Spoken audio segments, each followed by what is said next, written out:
Bismillahirrahmanirrahim. Assalamualaikum dan selamat sejahtera. Jadi kita sambung lagi dengan tajuk motor. Dalam part yang sebelum ni, rakaman sebelum ni saya dah terangkan juga pasal motor, introduction kepada motor. Jadi sebelum kita pergi kepada calculation berkaitan dengan motor, saya recap sikit lah pasal motor. Okey, saya dah terangkan sebelum ni daripada macam mana daripada complete circuit dengan gabungan di antara konsep elektromagnet, macam mana armature boleh berpusing. So, jelas saya terangkan dalam video sebelum ni. Jadi, dalam video sebelum ni juga saya ada nyatakan bahawa motor terdiri daripada dua part utama, iaitu kita panggil sebagai stator dan juga kita panggil sebagai rotor. Ada dua part yang membina motor. Stator ini kena faham, nama pun stator jadi dia adalah stationary. Stationary ni maksud dia stationary ni tidak bergerak, static. Okey, static. Okey, dia berada di kawasan luar ataupun kita panggil outside dan dia merupakan coil. Okey, dia merupakan gabungan di antara coil dan juga AC current. Okey, AC current untuk rotating magnetic field. Senang kata untuk rotating magnetic field. Ini adalah stator. Okey, stator. Jadi komponen yang kedua yang awak ada adalah rotor. Rotor ni pula adalah bahagian rotating. Okey, bahagian yang berputar-putar. Ni inside yang kita sambung kepada shaft. Okey, kita sambung kepada shaft. Shaft tu apa? Shaft tu adalah bahagian output lah, bahagian yang batang besi tu yang nak disambungkan kepada you punya application. Alright, so you ada stator, you ada rotor.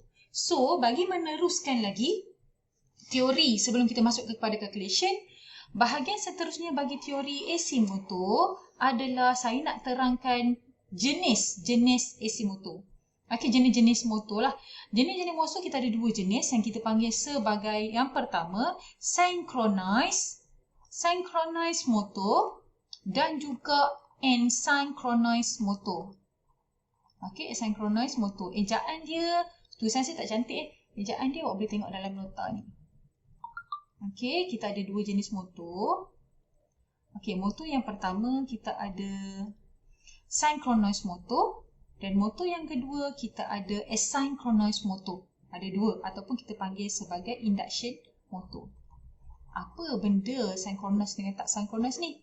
Synchronous ni dalam bahasa Melayu saya terjemahkan ialah segerak. Segerak, motor yang segerak. Apa yang segerak? Kelajuan. Kelajuan apa yang segerak? Segerak ni maksud dia sama-sama bergerak. So apa yang sama-sama bergerak dan asynchronous adalah tak sama gerakan. Tidak segerak lah. Okey, tidak segerak. Apa yang tak segerak dan apa yang segerak. Perbezaan di antara synchronous dengan asynchronous motor ataupun induction motor ni adalah speed. Ada dua speed iaitu NS dan NR.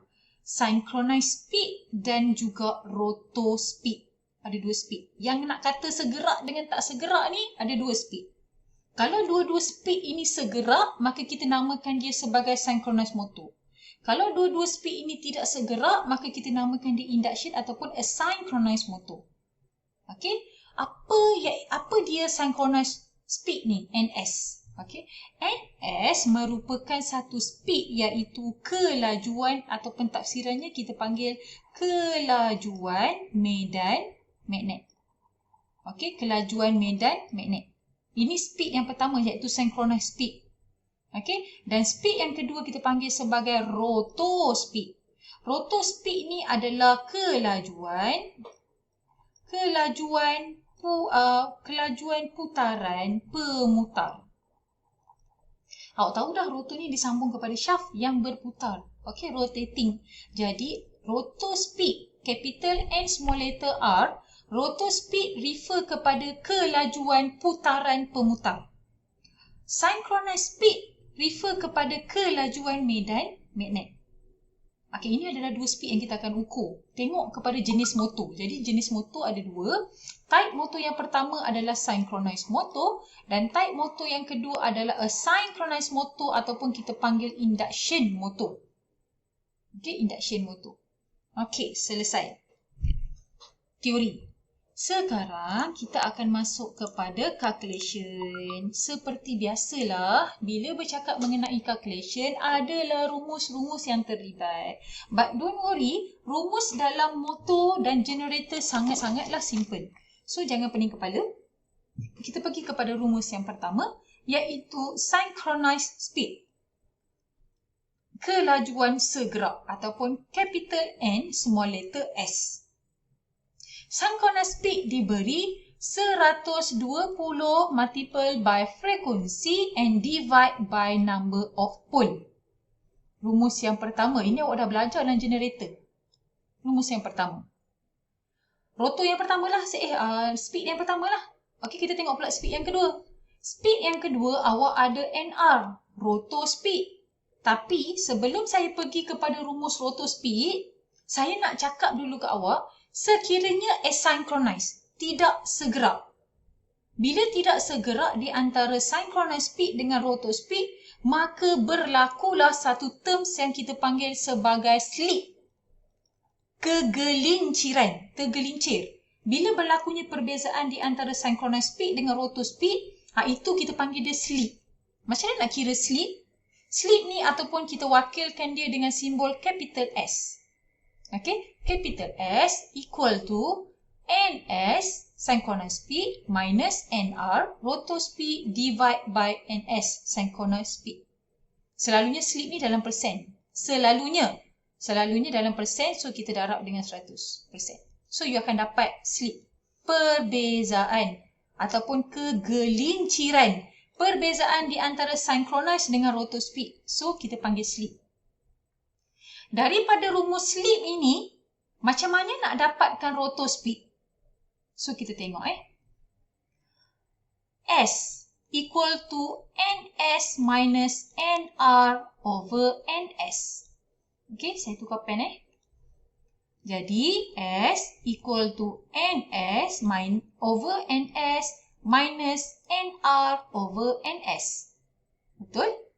NS potong jadi 1. Ini tanda tolak, bawa litas sama dengan dia akan jadi tambah. Okey, jadi NR over NS equal to 1 minus S. Ini bawa datang sini, ini bawa datang sini. Sebab aim kita nak cari NR. Jadi awak perlu jadikan NR sebagai tajuk. Awak dapat macam ni. Maka nak cari NR, maka NR equal to NS 1 minus S.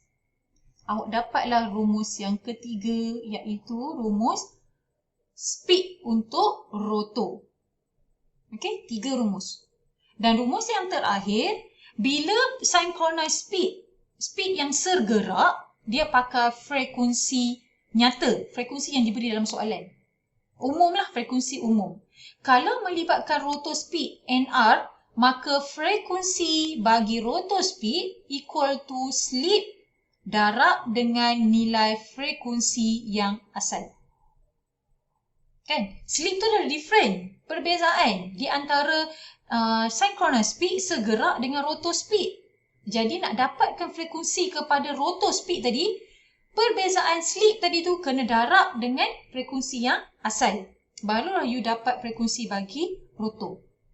So, you ada 4 lah rumus sekarang ni. You ada synchronous speed punya formula. You ada slip punya formula. Daripada slip, you boleh dapat formula rotor speed dan juga frekuensi bagi rotor speed. Selesai bahagian rumus. 4 ni je rumus. So, jangan fikir-fikir, jangan pening-pening. Jadi, selesai 4 rumus. Inilah yang diterang dalam nota ni. Okay, synchronous speed, rotor speed, slip, okay, rotor frekuensi, dan is the time for us to buat latihan. Okay, buat latihan. So, seperti biasa, saya akan cuba selesaikan example bagi awak. Okay, mari kita tengok dulu example yang pertama. Okay, example yang pertama. Example yang pertama dia kata determine the synchronized speed. So kat sini dia minta pada awak Apa ni? Dia minta apa ni? Dia minta NS. Okay, dia minta NS. Of the 6 pole motor operating, dia bagi dah pole P, 6. Dia bagi P 6. Operating from 220 volt 50 Hz source. Dia bagi awak F. Dan dia bagi tahu ini adalah synchronized speed. Speed yang segerak. Jadi, kita cuba selesaikan. Okey. Seperti biasa, keluarkan dulu apa yang diberi dalam soalan. Sama je step dia. Keluarkan dulu apa yang diberi dalam soalan. Dia beri kepada awak pole equal to 6 pole. Dia beri kepada awak V equal to 220 volt. Dan diberi kepada awak frekuensi equal to 50 Hz. Dan dia nak awak cari synchronized speed equal to berapa RPM, revolution per minute. So ingat balik, you ada 4 je rumus. Okay, you ada 4 rumus. NS, NR, S dan FR. Mana yang terlibat sekarang? Dia nak cari yang ini. So NS equal to 120 F over P. Terus je substitute. Maka you akan dapat 120 frekuensi equal to 50 Hz divide by 6. You akan dapat, tekan kalkulator, 1000 RPM. Direct questions. Tak ada apa-apa yang berselindung di sini. Okay. So, selesailah soalan pertama. So, soalan kedua. Determine the percent of slip. Dia suruh you cari S. Okay. Of a 4 pole. Dia beri kepada awak P sama dengan 4. Okay. 60 Hz diberi F sama dengan 60. Dia bagi tahu kat sini split phase motor. Dia tak kata synchronized motor Split phase motor with a rated speed of 1725 revolution per minute. You ada 2 speed. So sekarang speed apa yang dibagi? NS ke NR? NS adalah synchronized speed. Selalunya synchronized speed dia akan bagi tahu dia adalah synchronized speed. Segerak. Kalau dia bagi dalam bentuk macam ni, ini adalah merupakan rotor speed. Ingat rotor speed. Okey, jadi kita cuba selesaikan. Mari kita tengok macam mana nak selesaikan. So, seperti biasa, keluarkan dulu apa yang soalan bagi. Dia bagi pada awak pole sama dengan 4 dan dia bagi frekuensi sama dengan 60 Hz. And then, dia bagi kepada awak rotor speed 1725 RPM. Dan dia suruh cari percent of slip. Nak cari slip, ada berapa rumus? Ada satu je rumus slip. Slip equal to NS minus NR over NS time 100%.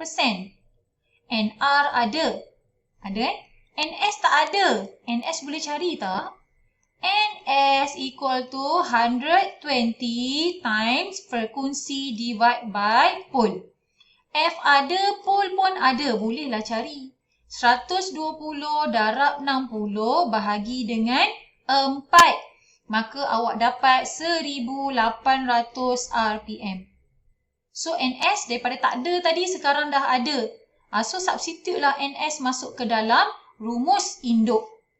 Jadi, percent of S equal to 1800 minus 1725 bahagi 1800 times 100%.